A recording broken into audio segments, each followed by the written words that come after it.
शुभ संध्या बच्चों। आप सब कैसे हैं? आप सब कुशल से होंगे, सुरक्षित होंगे, स्वस्थ होंगे, पढ़ाई लिखाई कर रहे होंगे। मैं चंद्रशेखर प्रसाद साहू, प्रधानाध्यापक, कन्या मध्य विद्यालय कुटुंब औरंगाबाद, आज के ऑनलाइन क्लास में आपका स्वागत करता हूं। बच्चों, आज हम लोग छठी कक्षा की हिंदी पाठ्य पुस्तक की एक अच्छी विधा के बारे में पढ़ेंगे और वह विधा आपको बहुत अच्छा लगता है। अच्छा, ये बताइए कि जब आप मनोरंजन करने का मन रहता है तो आप अपने दोस्तों के साथ, आप अपने साथियों के साथ क्या क्या चीज कहना, सुनाना पसंद करते हैं। एक तो कहानी। कहानी आपको सुनना भी अच्छा लगता है और कहना भी अच्छा लगता है। कविता। कविता भी आप सुनाते हैं, सुनते हैं। गीत भी आप गाते हैं, गीत भी सुनते हैं। इसी तरह से एक और विधा है जिससे आप उपयोग करते होंगे मनोरंजन के लिए। तो जानते हैं बच्चों, यह इससे मनोरंजन तो होता ही है, बुद्धि भी तेज होती है, तर्क क्षमता भी बढ़ती है। आप समझ रहे हैं हम किस चीज के बारे में कह रहे हैं? वह कौन सी विधा है जो आप कहते हैं, सुनते हैं। अच्छा, दूसरों से प्रश्न भी इसमें पूछते हैं आप एक तरह से। तो उसको हम कह रहे हैं, क्या है उसका नाम? तो उसका नाम है बुझौल। क्या नाम है? बुझौल, बुझौनिया। आप ऐसे ही शब्दों से उसे जानते हैं, बुझौनिया से, बुझौल से। और उसका हिंदी नाम जो है वो पहेली है। तो आज हम लोग पहेली के बारे में समझेंगे। आपको तो बहुत से पहेलियां आती होंगी, बहुत सा बुझौनिया आता है कि नहीं?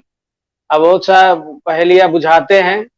जैसे एक बहुत ही साधारण है कि 3 अक्षर का मेरा नाम, उल्टा सीधा एक समान। क्या है बताओ? तो क्या है वो?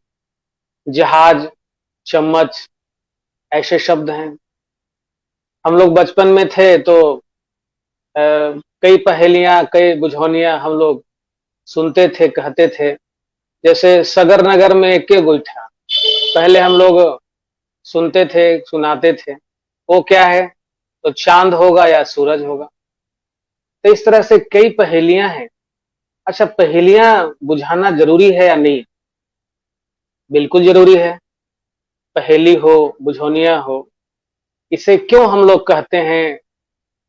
इसमें एक तरह का सवाल होता है और एक सवाल में उसके कुछ उदाहरण भी उसमें होते हैं। आपको अनुमान करने के लिए कुछ उदाहरण, कुछ उसका रंग, रूप, कार्य, प्रकार उसमें बताया जाता है और आपको बूझना होता है कि वह चीज क्या है। जैसे सगर नगर में एके गोइठा। पूरे सगर, सारे, सारे, सगर मने सारे और नगर मने पूरे दुनिया में, सारे नगर में एक ही गोइठा है। तो वो क्या है?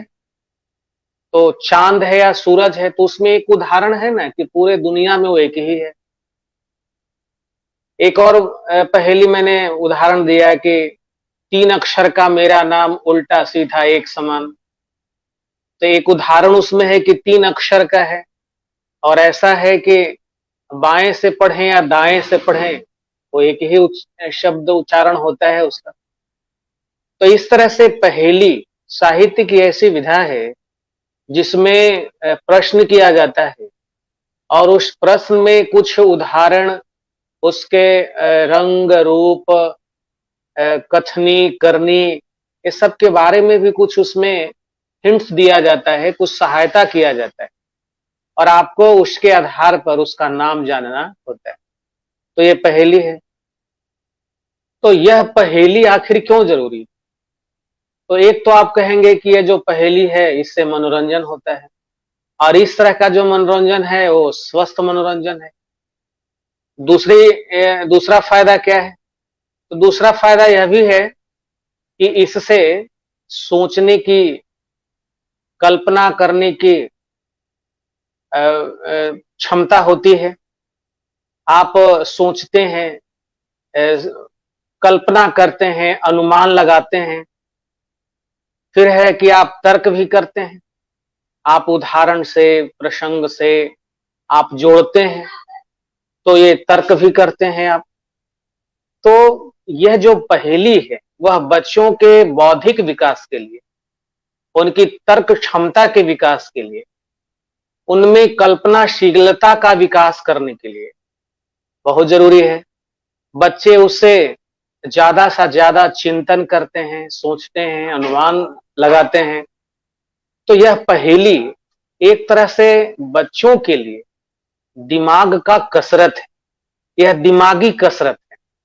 इससे मस्तिष्क का अभ्यास होता है, उसका एक्सरसाइज होता है, उसकी कसरत होती है। तो बच्चे का अगर मस्तिष्क तेज बनाना हो, उसमें कल्पना शक्ति का विकास करना हो, उसे बुद्धिमान बनाना हो, उसे तर्कशील बनाना हो, तो पहेली जरूर बुझाना चाहिए। तो इसलिए जरूरी है कि हम ऐसे चीजों जो हमारे बौद्धिक विकास के लिए जरूरी हैं, हम उन चीजों को जरूर सुने, कहें, दूसरों से भी प्रश्न करें। तो इस तरह के जो पहेलियां हैं, वह बच्चों के लिए बहुत जरूरी हैं, क्योंकि इससे उनमें सूझ का विकास होता है, उनकी बुद्धि कौशल बढ़ती है, वह अनुमान लगाते हैं, रंग रूप, उसके कुछ बातें उसमें दी रहती हैं, उसके आधार पर वह कई चीजों को, कई घटनाओं को, उसके रंग रूपों को जोड़ते हैं और तब समझते हैं। तो पहेली जो है आपके लिए जरूरी है या नहीं है? पहेली आपके लिए बहुत जरूरी है। और जब आप अपने दोस्तों के साथ हो, खाली टाइम में हो, मनोरंजन का समय हो, तो उस समय आप पहेलियां जरूर बुझाएं, पहेलियां जरूर पूछें। घर परिवार में भी, अपने बड़े भाई बहन के बीच भी अगर खाली टाइम है, गपशप का समय है, मनोरंजन का समय है, तो आप उसमें पहेली बुझा सकते हैं। पहेली याद करना भी जरूरी है।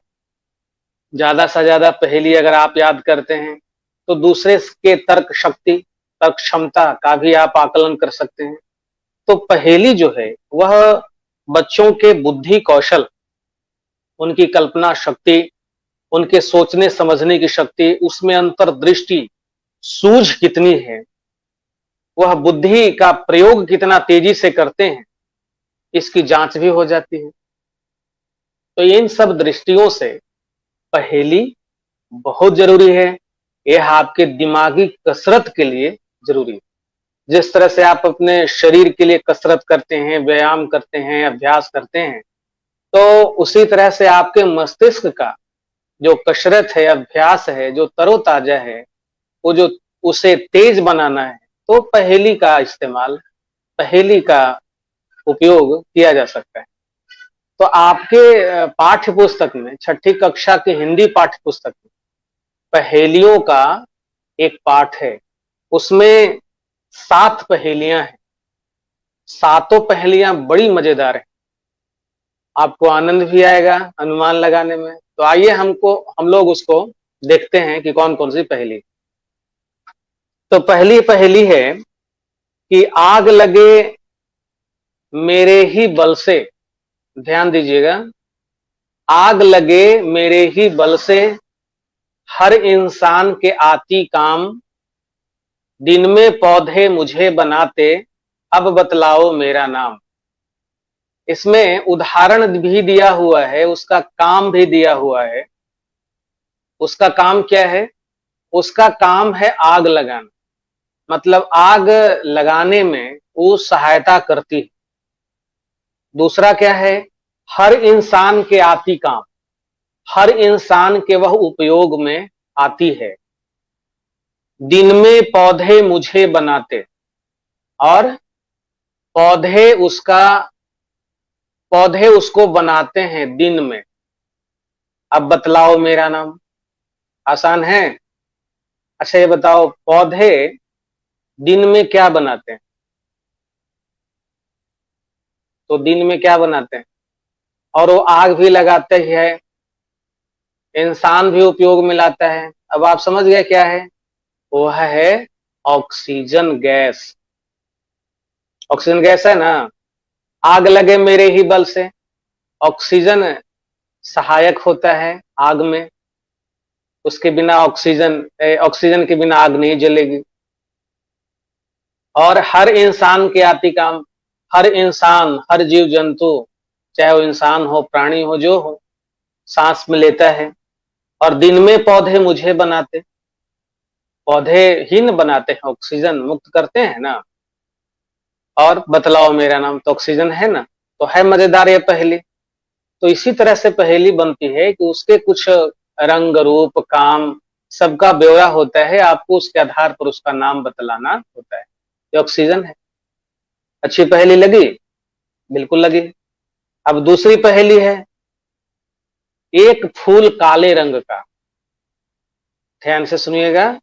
एक फूल काले रंग का, सबके सिर सहाय, तेज धूप में खिला रहे, छाया देख मुरझाए।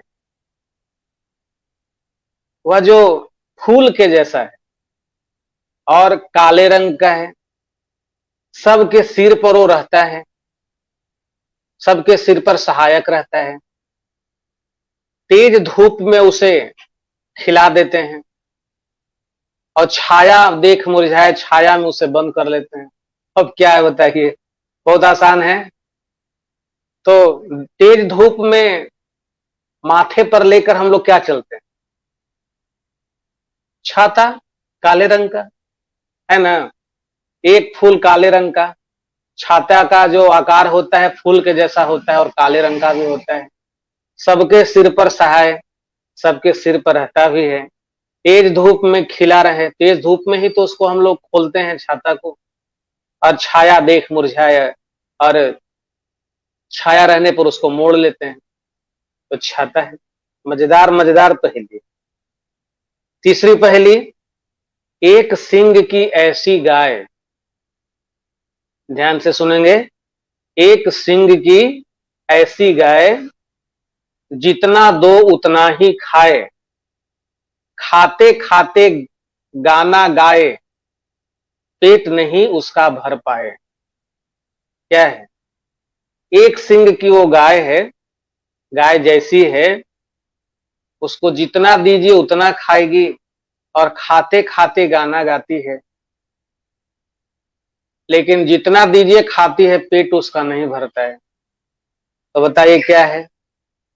आपके घर में होगा वो, मैं बताऊं क्या है? तो वह है जांता, चक्की।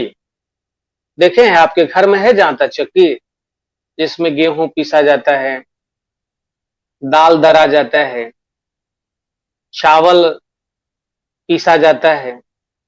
तो क्या है जांता? जांता में एक सिंग जैसा होता है आकार ना, और जितना डालिए उतना वो खाते जाती है, उसका पेट कभी नहीं भरता है, और खाते खाते मतलब चलाते हैं तो गाने जैसे आवाज भी निकलती है। तो यह क्या है? यह है जाता, चक्की। अगली पहेली है, एक पहेली मैं कहूं, तू सुन ले मेरे पूत, बिन परो वह उड़ गई, बांध गले में सूत। ये तो बहुत आसान है। एक पहेली मैं कहूं, तू सुन ले मेरे पूत, बांध गल बिन परो वह उड़ गई, बांध गले में सूत। गला में डोरी बांधकर कौन उड़ता है? पतंग। बहुत आसान है।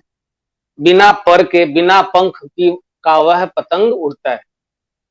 ये बहुत आसान प्रश्न पहेली थी। अगला है, नदी हूं पर पानी नहीं, सड़क हूं पर गाड़ी नहीं, भूमि हूं पर फसल नहीं, बस्ती हूं पर घर नहीं। ये थोड़ा सा जटिल है। नदी हूं पर पानी नहीं, उसमें नदी भी है लेकिन उसमें पानी नहीं है। सड़क हूं पर गाड़ी नहीं, उसमें सड़क भी है लेकिन उस पर गाड़ी नहीं है।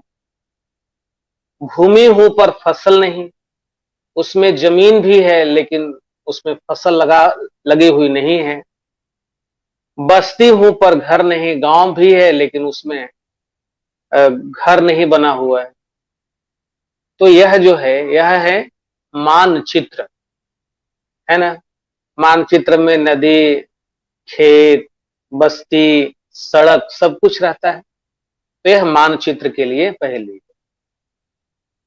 अगला है, ऐसा लिखिए शब्द बनाए, फल फूल फल मिठाई बन जाए। ऐसा लिखिए शब्द बनाए, फूल फल मिठाई बन जाए। ऐसा शब्द बनाइए जिसमें फूल भी हो,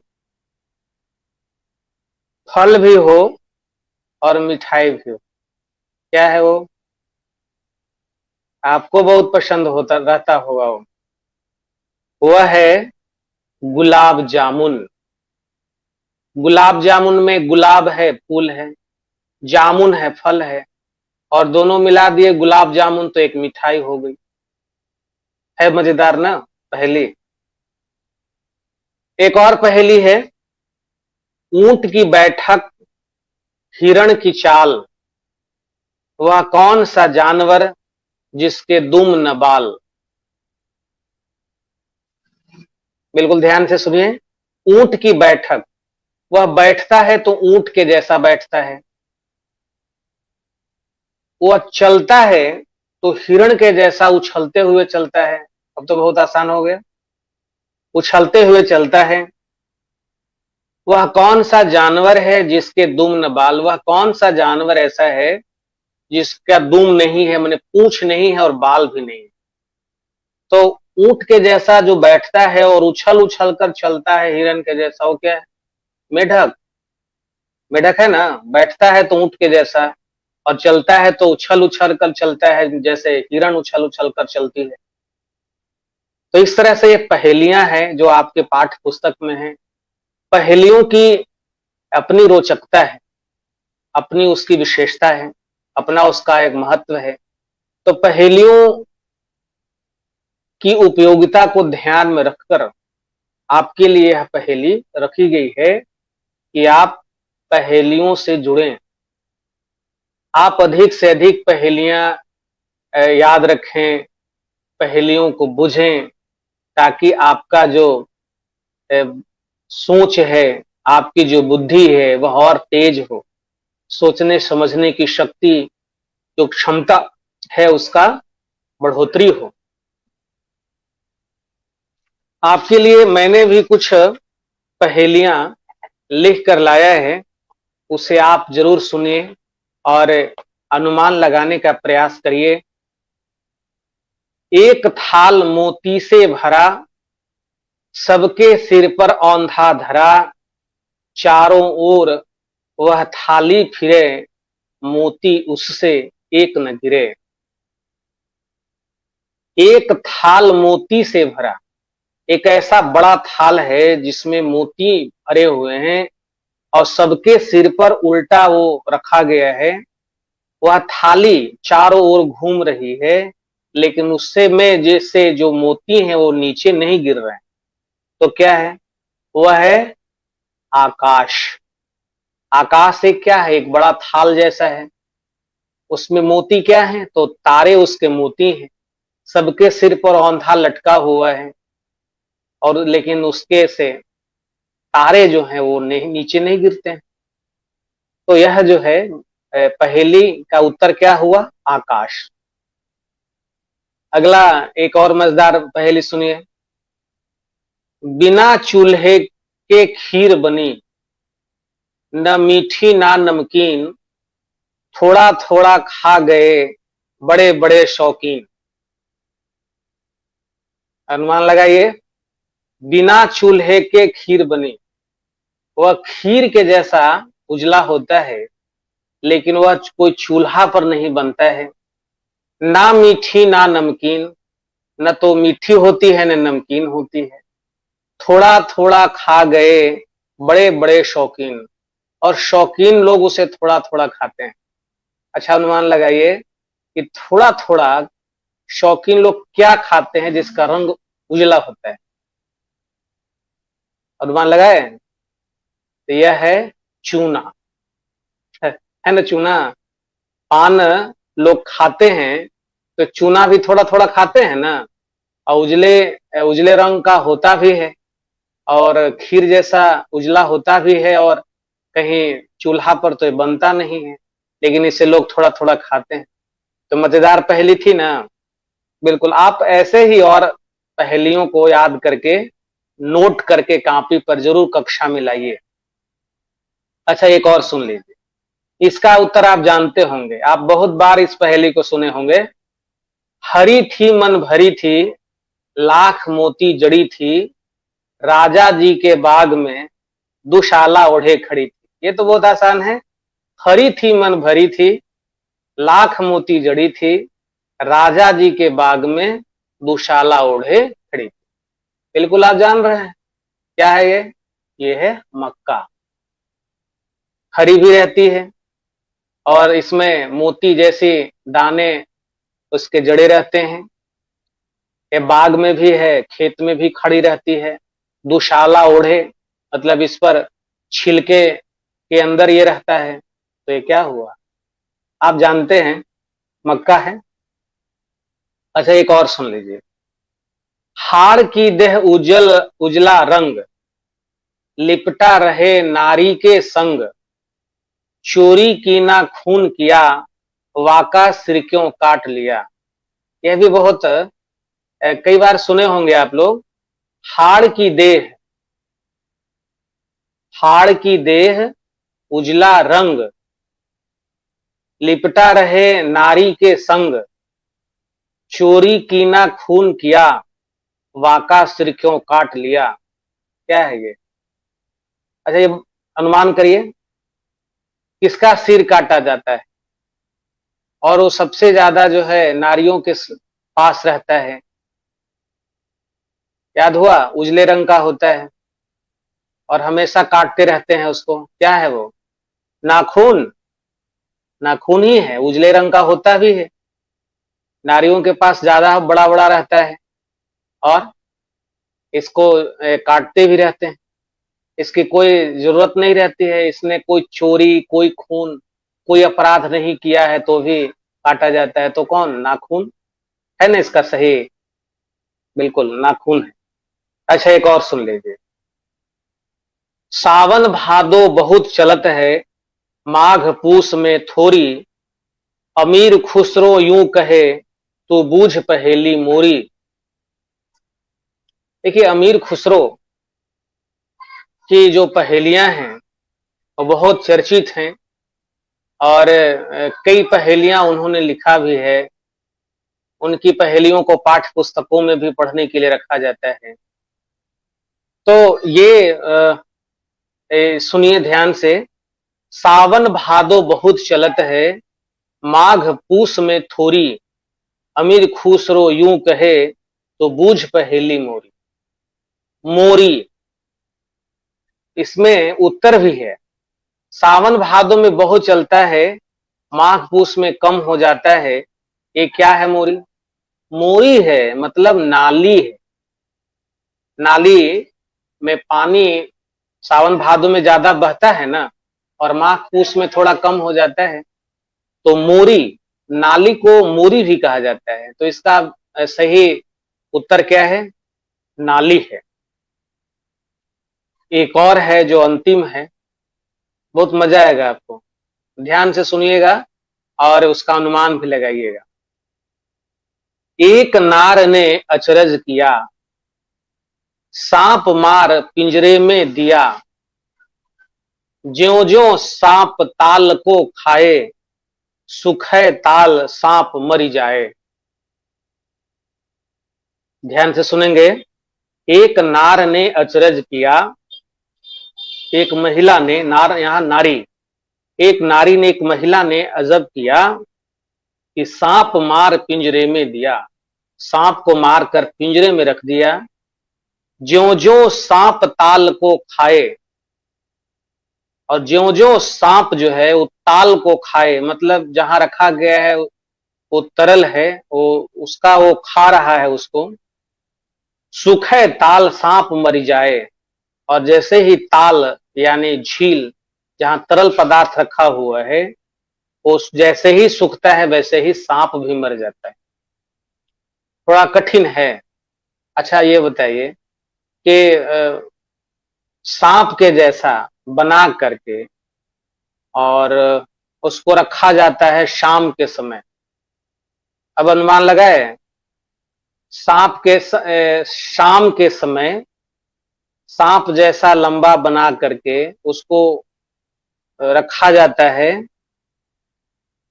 एक तरल पदार्थ में, और उससे रोशनी भी होती है। अब समझ गए, दिया और बाती। तो इसका उत्तर क्या हुआ, दिया और बाती। तो बाती कौन बनाती है? एक नार ने अचरज किया, एक महिला सांप मार पिंजरे में दिया, सांप बनाई, सांप मारी मतलब कि रुई की बाती बनाई और कहां रख दी, दिए में। ज्यो ज्यो सांप ताल को खाए, तो तेल में रख दिए गया बाती, और वो जो बाती है वो ताल को यानी कि उसमें तरल पदार्थ यानी तेल जो है उसको पी रहा है। और जैसे ही सूखे ताल सांप मरी जाए और जैसे ही तेल समाप्त होता है, तेल सूख जाता है, वैसे ही बत्ती भी बुझ जाती है। सांप मरी जाए बत्ती भी बुझ जाती है। तो थी न मजेदार पहेली। तो इस तरह से यह जो पहेली है वह दिमागी कसरत के लिए बहुत जरूरी है, मस्तिष्क को तेज बनाने के लिए, सूझ और बुद्धि को बढ़ाने के लिए, तर्कशीलता, तर्क क्षमता, कल्पनाशीलता, सोच समझ को और विस्तारित करने के लिए पहेली जरूर बुझाना चाहिए, बुझना चाहिए। पहेली से जुड़ाव बहुत जरूरी है, वो बच्चों के लिए बहुत जरूरी है, क्योंकि उससे बच्चों को सोचने समझने और बुद्धि बढ़ाने, सूझ बढ़ाने का अवसर मिलता है। तो पहेली को आप जरूर याद करेंगे, और आप कई प्रकार की पहेलियों को आप जब अनुमान करेंगे, उसे सुनेंगे, उसका अर्थ के बारे में कल्पना करेंगे, तो आप बहुत ज्यादा सोचेंगे, विचारेंगे, चिंतन करेंगे। उसमें जो उदाहरण, रंग, रूप उसका कार्य दिया हुआ रहता है, उससे कई चीजों को आप जोड़ेंगे, तो उससे आपकी बुद्धि बढ़ेगी, कल्पनाशीलता बढ़ेगी, सूझ बढ़ेगी। तो जो बुद्धिमान व्यक्ति होते हैं वह पहेली का इस्तेमाल जरूर करते हैं। प्राचीन काल में पहेलियों का इस्तेमाल राज दरबार में किया जाता था। हमारे कई ऐसे हाजिर जवाबी थे, जैसे बीरबल थे, गोनू झा थे, गोपाल भांड थे, देवन मिसिर थे, ये टिकारी राज में तेनाली रामन थे। तो ऐसे ऐसे हाजिर जवाबी विदूषक दरबार में रहते थे और पहेलियां बुझाते थे। कई नागरिक वृंद भी पहेली बुझाते थे। तो जब कोई पहेली का अनुमान नहीं लगाता था, तो ये सब विदूषक जो थे, हाजिर जवाबी जो थे, वह उसका उत्तर बताते थे।